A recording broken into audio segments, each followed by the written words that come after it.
do today is to get out the assignment, the matching exercise you had on Milliken page 11.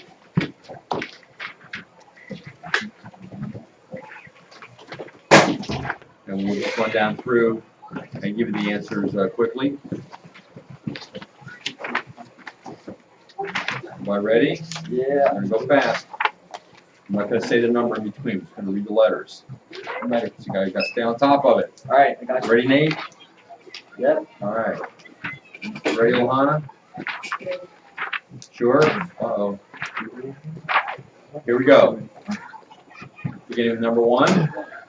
J, P, E, M, R, A, H, N, S, B, K, C, O, Q, D, F, U, I, G, L.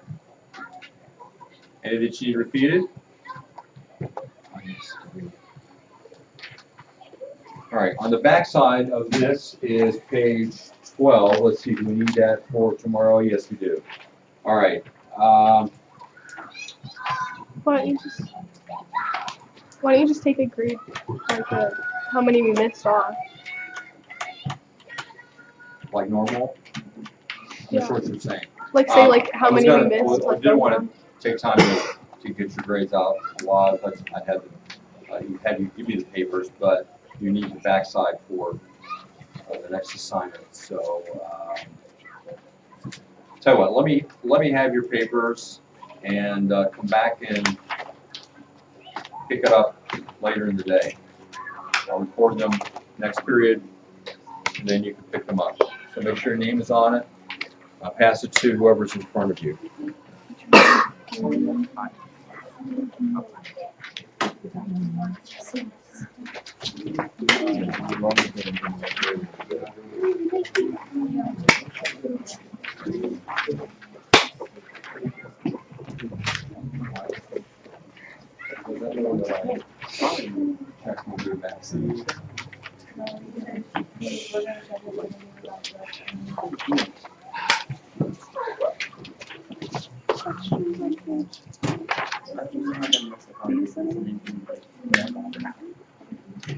Alright, so I did not take the break from the crossword puzzle. Alright, and you don't need the back of that page anymore. Alright, let me have the crossword puzzle page as well.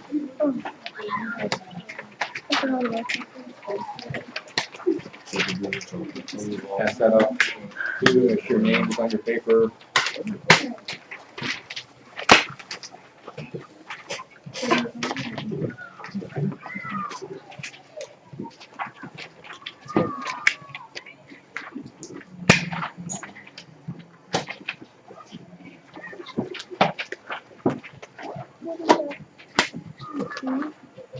This.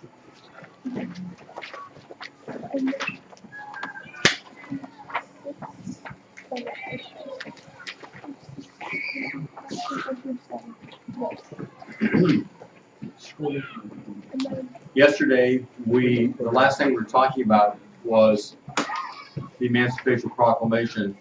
We didn't have time to have any real discussion over it, but explain to you what I think are the salient details here. Do you have any question about the Emancipation Proclamation?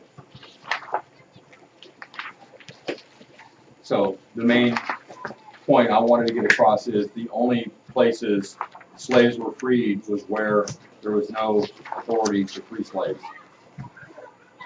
It was under the authority of another country. So the Emancipation Proclamation, in reality, didn't free anybody because the areas that the United States had control, slavery was maintained. Well, I want to mention something that Lincoln said as he wrestled with the spiritual concerns of the war, and it comes at this time in September of 1862. He said this: "The will of God prevails. In great contests, each party claims to act in accordance with the will of God. Both may be, and one must be, wrong. God cannot be for and against the same thing at the same time. In the present civil war, it is quite possible that God's purpose is something different from the purpose of either party, and yet the human instrumentalities, working just as they do, are of the best adaptation to effect his purpose. Very wise words from Abraham Lincoln. He recognized that even though both sides claim God's on their side, they both can't be right. And in fact, they both might be wrong. But in any case, God in his sovereign plan is working together his will, no matter what is happening for the people on both sides, or what each of them are doing. God is using the human instrumentalities. Now, there are a lot of people have asked the question, was Abraham Lincoln a true follower of Christ? Was he a true believer? And there are a lot of different answers to that question. I don't know that it'll ever be answered satisfactorily. But it appears that before he became president, he was somewhat of a skeptic. He said things that sounded like he really didn't believe the Bible entirely. But at some point during his presidency, there appears to have been a change. And so there are many who believe that he did come to faith in Christ while he was president. Now, interesting, it may have been following the death of his son, who died while he was president. If that's so, it's a bit ironic that Lincoln himself was drawn to trust in Christ, in God, the God of the Bible, whereas his wife was drawn more to spiritism and occultic kind of things, trying to communicate with his son. But Lincoln certainly showed some spiritual insight here and on some other occasions. He was once asked by some people, do you believe God is on our side? And he said, my concern is not whether God is on my side, but if I'm on God's side. But that's pretty profound too. Well, as the Emancipation Proclamation is proclaimed in January, we come to a new issue, and that is looking back at the Western Theater, the Mississippi River. Remember, the Union has captured the northern forts. U.S. Grant did that. The southern forts, including New Orleans, was captured by David Farragut and some others. And so the only thing left in the Mississippi, which is causing a problem for the Union, is Vicksburg. And so over in your western side of your notes, we're going to be looking at Vicksburg for a few minutes. Just to demonstrate the importance, I wanted to show you a quote from President Lincoln concerning Vicksburg. Yes.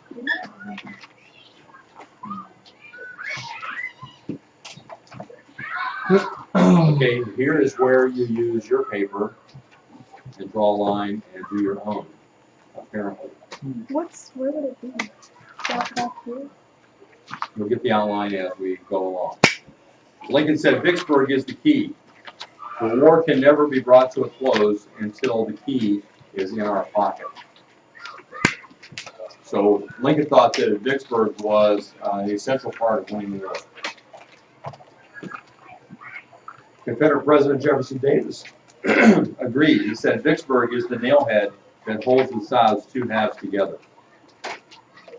So on the western side of your page, following the example of what you've had so far on your own paper now, we are going to skip over the Kentucky-Tennessee campaign and move on to Vicksburg. So in your notes, it would be the letter I,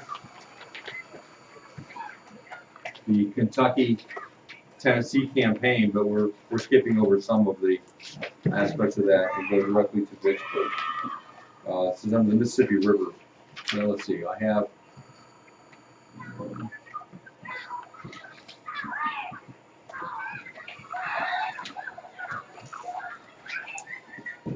I have in my notes letter K and Mississippi River Campaign instead of Kentucky, Tennessee.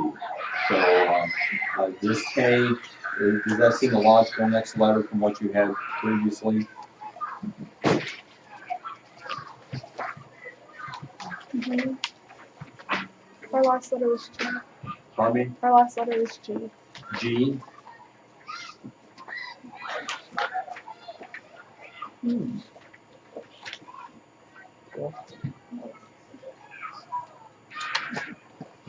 Well, follow along with what you have then. I don't know why I have different letters. Sometimes the computer changes things too when I'm typing because they don't like the letter I have and they don't think it fits with the other ones. But we'll label this Mississippi River Campaign instead of Kentucky, Tennessee. Mississippi River Campaign, and we're looking at the fall of Vicksburg will be the first point. So it should be number 1, fall of Vicksburg.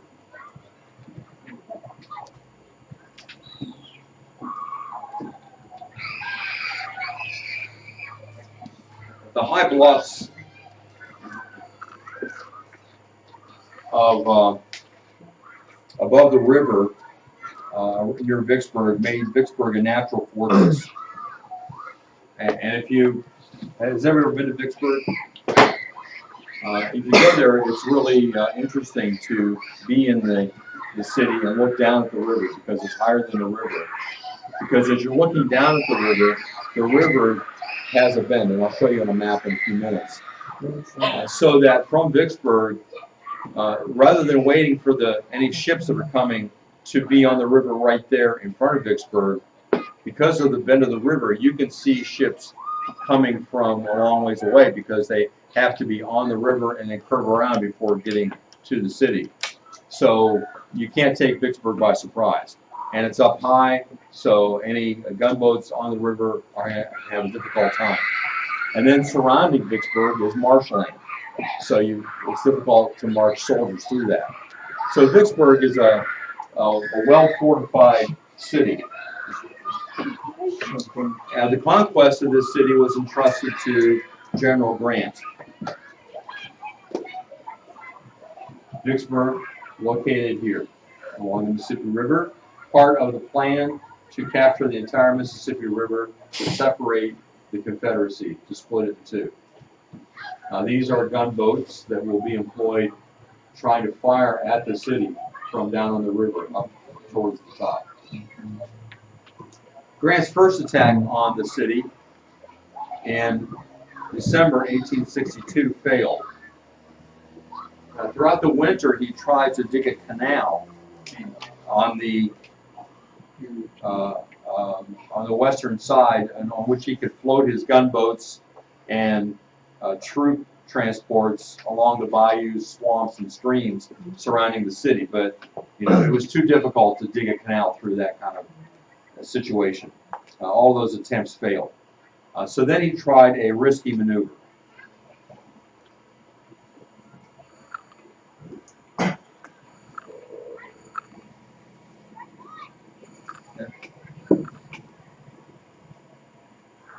He marched his men down the swampy western bank of the Mississippi to a point below Vicksburg. So here's Vicksburg, here's the Mississippi River, here's the bend I'm talking about. So see from here, you can see any boats coming here before it goes all the way around and then comes up this way. So you can see them at several locations before it gets there. And even this way, there's a bend in the river too.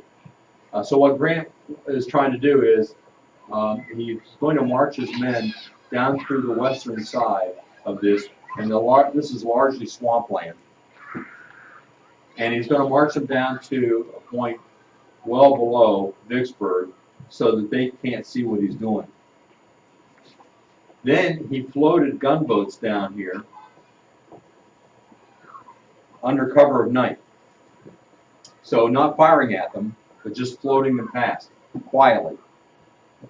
So he's not attacking at this point. He's just floating the gunboats down here so that he can then transport his troops from one side of the river to the other, which he does. He ferries them across the river down here below the city.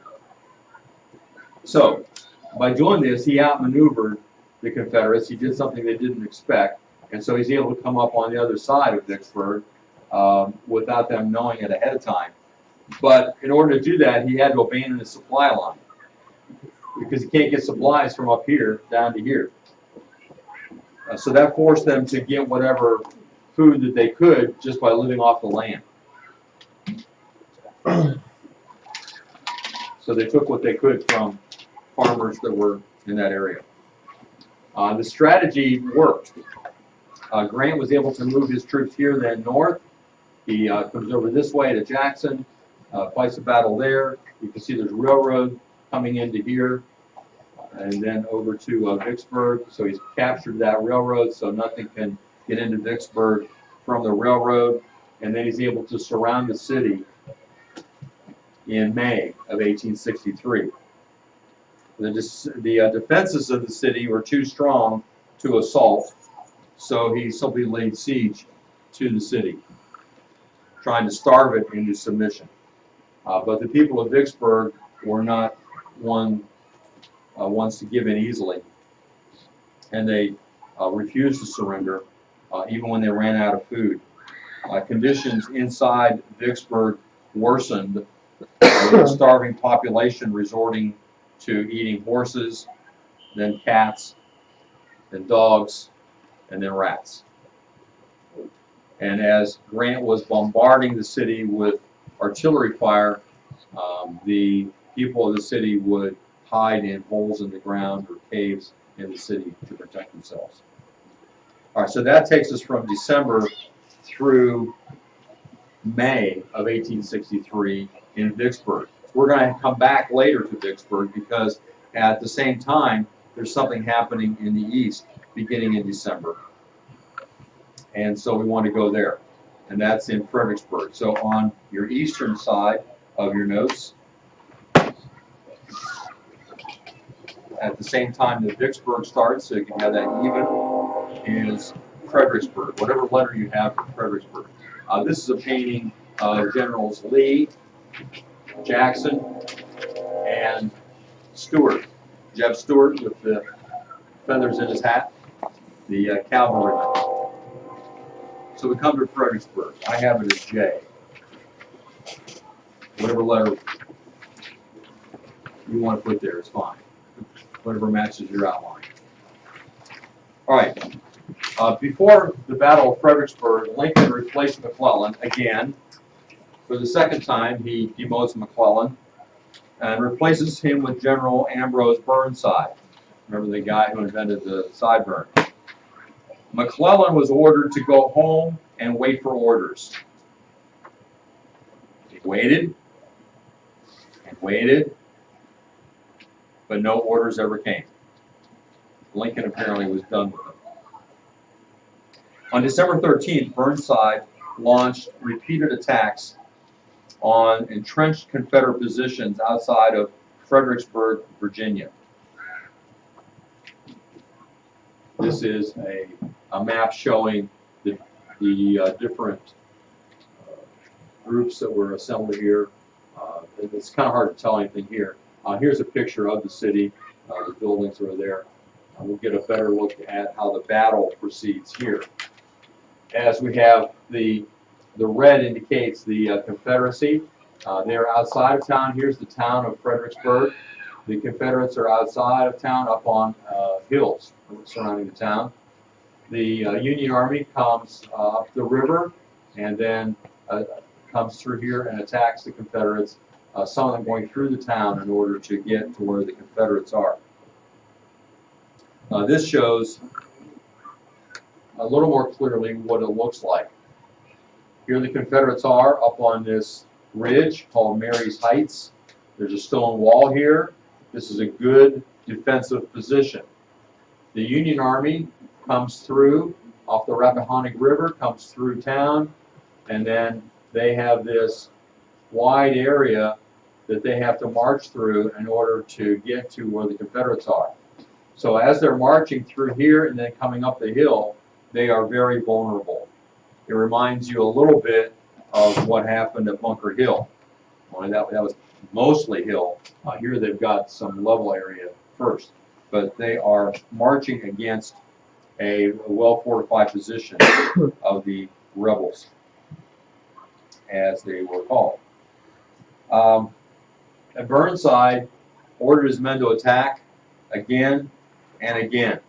He lost 12,000 men that day, and finally was overwhelmed by the losses. He hadn't gained anything and withdrew. During the battle, Lee turned to General Longstreet and said, "It is well that war is so terrible. We should grow too fond of it." The outcome of this battle was that it was a Confederate victory. Here are a couple of pictures or paintings that have been made of the battle. Here you can see soldiers here in the snow. It is December in Virginia. This painting doesn't show any snow, so I'm not sure if there was snow that year or not. These are men running into battle. These are Pennsylvania Zouaves in a charge against Stonewall Jackson's men. This is a painting of Kershaw's brigade at Fredericksburg. You can see them behind the wall. And here's another one. This is the Union. This is Joshua Chamberlain leading a charge at Fredericksburg. He's going to become famous later when we get to Gettysburg. An interesting thing happens during the fighting. There is compassion. There were a number of men lying wounded out on the battlefield and crying out in thirst. And for over 90 minutes, Sergeant Richard Rowland Kirkland left the wall. This Confederate soldier leaped over the wall to provide a moment of relief from the savagery of war to his fallen enemies. So he was out there giving water to Union soldiers that were wounded. During the night, many of those wounded were laying out there crying out. It was cold. They were thirsty.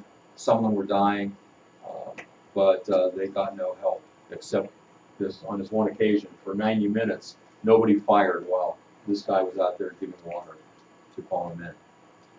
Made such an impression that there's now a statue of this act at Fredericksburg.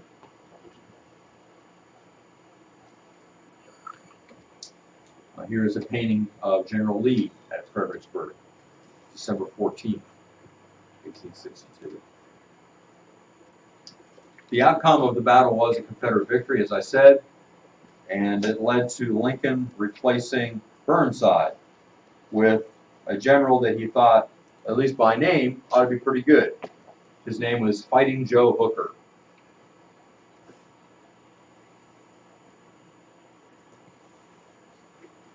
One of the things that they did with their battle flags is if they won a battle, they would paint the name of the battle on their battle flag. So you can see this battle flag has a number of names on it, so these troops were involved in victories at those places. That kind of gave them some pride as they're going into battle. This is Generals Stuart, Jackson, and Lee near Fredericksburg, presumably after the Battle of Fredericksburg, on their way elsewhere during the winter months of 1863 as they go into the next year.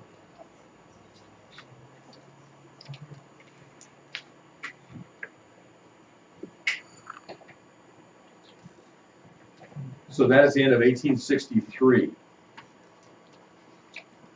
At this point, we want to watch a video that may help us to understand some things. But let me give you your assignment for tomorrow as I am readying the video. That is to read Milliken pages 12 to 15. Do the questions on page 15, section 2. Page 15, section 2. No, the questions on page 15. Do section 2 on page 16. And do the questions on page 17. except for the 2 essays. Don't do the essays.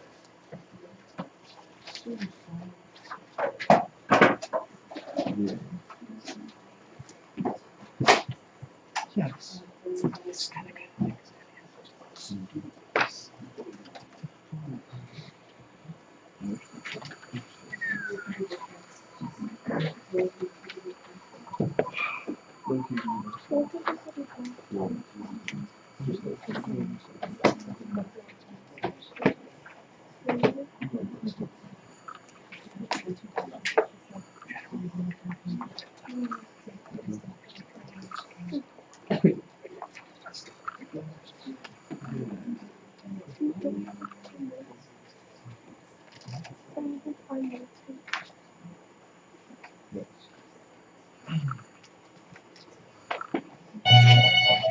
The Civil War was fought in 10,000 places.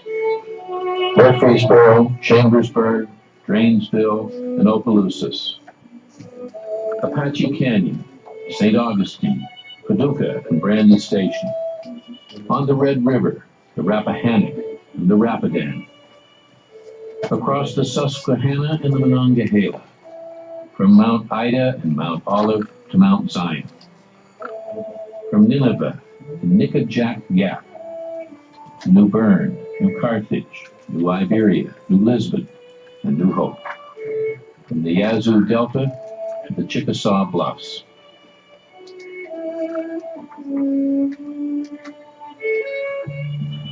By 1863, the Taiping Rebellion in China had entered its 13th year. Civil War broke out in Afghanistan.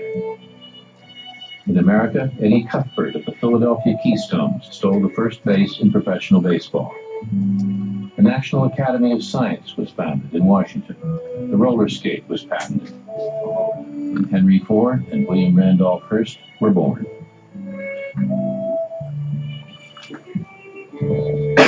In 1863, Confederate General Stonewall Jackson would become a terror to the Union Army and a legend north and south.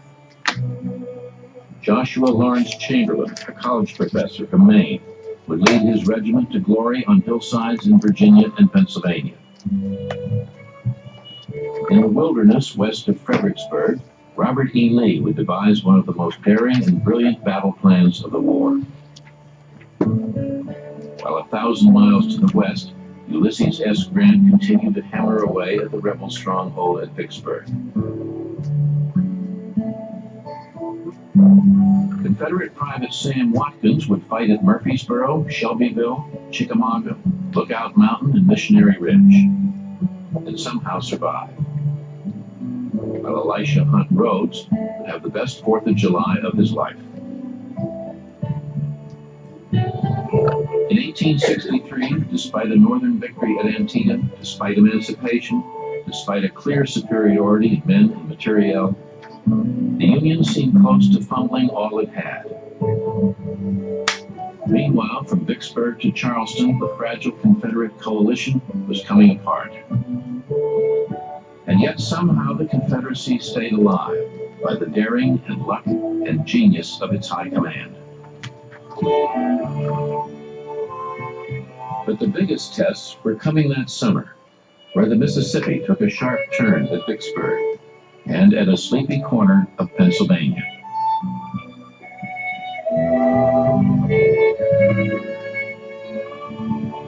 So it's an introduction 1863, which we'll look at next time.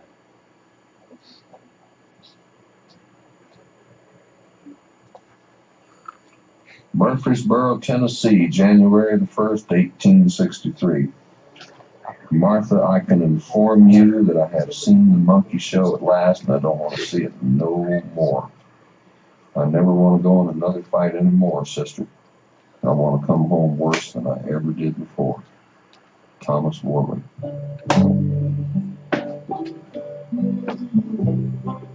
Charles Coffin, Boston Journal.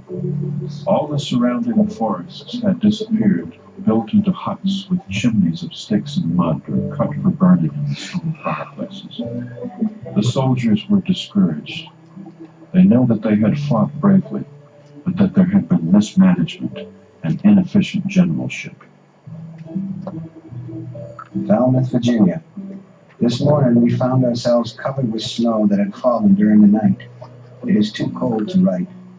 How I would like to have some of those on to Richmond fellows out here with us. Elijah Hunt Rhodes. The men of the Army of the Potomac had not been paid for 6 months, and while Army warehouses at Washington bulged with food, little of it got to the winter camp. I do not believe I have ever seen greater misery from sickness than now exists in our Army of the Potomac. Thomas F. Purley, Inspector General. One Wisconsin officer called the winter camp at Falmouth, Virginia, the Union's Valley Forge. Hundreds died from scurvy, dysentery, typhoid, diphtheria, pneumonia. There were epidemics of measles, mumps, and other childhood diseases, and farm boys crowded with other men for the first time in their lives were especially susceptible. Disease was the chief killer of the war, taking 2 for every 1 who died of battle wounds. One of the wonders of these times was the Army cough, and it is almost a literal fact that when 100,000 men began to stir at revelry, the sound of their coughing would drown out that of the beating drums.